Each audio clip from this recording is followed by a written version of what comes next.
And for more on this, let's bring in our legal panel. We're joined by News Nation legal analyst Sara Azari. Sara, first of all, why do we need a grand jury to indict him if he's already been charged with second-degree manslaughter? Well, the grand jury essentially decides whether there's probable cause for him to stand trial. So he was arrested and booked on the charge, but there was no actual formal probable cause hearing. So that's what happened there. And I think that the idea here, Elizabeth, is that this is a reckless homicide.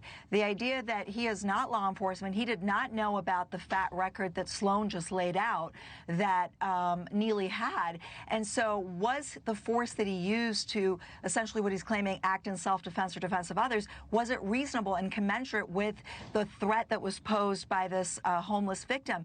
And that's really the crux of this case and what this jury ultimately has to decide. Was it reasonable? Was it self-defense?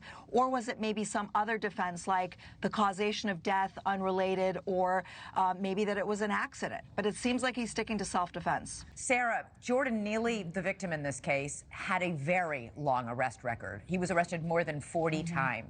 He assaulted 3 women on the subway. Most recently, he punched a woman in the face and broke her bones. She was elderly.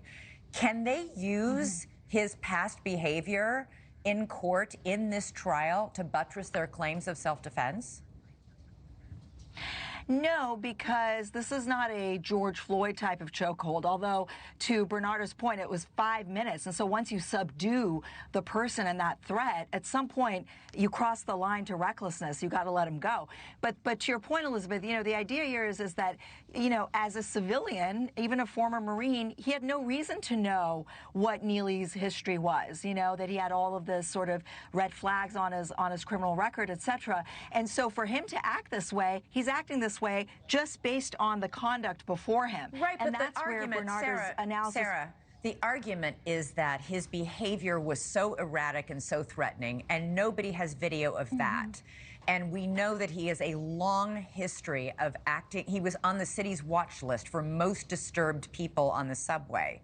He was just arrested for punching a 60-year-old woman and breaking bones in her face. So the point is, the argument from Stephen Razor and I would assume Daniel Penny is, we don't have video of how terrible he was acting before I felt like I had to put him in a chokehold.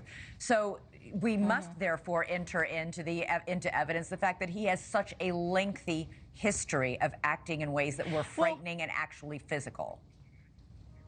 I think that's where motions in limine come in prior to trial, and whether some of this would be admitted. Not all of it would be admissible, but I think to the extent that there were witnesses who described the erratic behavior and that some of this past history could potentially corroborate some of these witnesses, maybe some of it could come in for that purpose. But I don't see all of it coming in because, again, I think it's more prejudicial than probative.